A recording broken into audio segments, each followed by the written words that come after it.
La Transmaurienne 2020 est en ébullition. Après une première journée dédiée aux enfants et à la découverte des tracés en mode randonnée, voici les catégories 6000 qui auront 45 km pour se dégourdir les jambes et les 9000, la catégorie phare et leurs 76 km à travers la Haute-Maurienne vanoise.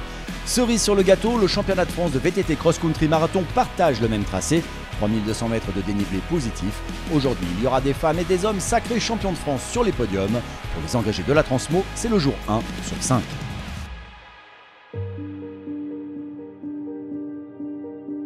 On revient parce que c'est quand même une super épreuve avec des super paysages. Me gustan las montañas, creo que pues la altura me ayuda un poco, sí, está técnica las bajadas, tengo que tener cuidado, pero bien. Il y a du beau monde au départ, donc ça va être intéressant. C'est surtout venir ici pour accumuler les kilomètres de course. Et voilà, essayer de donner le meilleur de moi-même, aussi profiter du paysage parce que c'est vraiment magnifique. Donc voilà, je suis super contente d'être là aujourd'hui. Je sais à peu près comment ça se passe sur une Transmo, mais cette année c'est différent, il y a beaucoup de niveaux, c'est un championnat de France, donc on verra. Direction le départ, s'il fallait trouver un avantage aux mesures sanitaires spéciales Covid, la distanciation nécessaire entre concurrents rallonge considérablement la ligne, un effet de communion de masse encore augmenté. Beaucoup attendaient de pouvoir s'aligner sur la Transmo depuis des mois. Une fois en piste, cette étape, c'est un peu de salle, deux ambiances. Aux avant-postes, les garçons et les filles qui se battent sur le championnat de France. C'est une course d'un jour, 76 km où il faut tout donner de bout en bout. La stratégie, lâcher tout sans se soucier de demain. Un poil en retrait, les engagés de la Transmaurienne en 9000. Ils et elles sont sur le même parcours, mais sont là pour une course de 5 jours, 5 étapes. Là, la tactique est différente. Il faut savoir gérer l'endurance d'une autre manière, savoir s'économiser pour durer, scruter ses adversaires et placer des attaques à des moments opportuns. Une étape d'ores et déjà exceptionnelle. Le public est venu nombreux admirer la course et quelques grands noms. Thomas Pidcock, triple champion du monde de cyclocross, à l'aise aussi sur route, sur piste. En VTT, à 21 ans, il est déjà un grand nom du vélo sous plusieurs formes. On sent l'affrontement sportif arriver avec Leonardo Paes, le Colombien, champion du monde de cross-country. Vous ne le savez peut-être pas encore, mais le vélo est un sport adulé en Colombie. Deux big names qui vont s'affronter et affronter les habitués de la Transmo, comme Lukas Flukiger. Côté filles, Costanza Fasolis va tenter de mettre l'Italie voisine à l'honneur, mais devra se méfier de talents comme Eva Lechner sur la Transmo, Moschetti et Lena Giraud sur le championnat de France. En bref, cette version 2020 concentre les talents.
Bas dans la vallée, la canicule étouffe. Ici, la chaleur est présente. Aussi, Mère Nature aime faire de petites blagounettes à nos Transmo Riders. En fin d'étape, c'est un orage de montagne et des pluies diluviennes sur une partie du parcours qui ont contraint les organisateurs à modifier cette fin de tracé.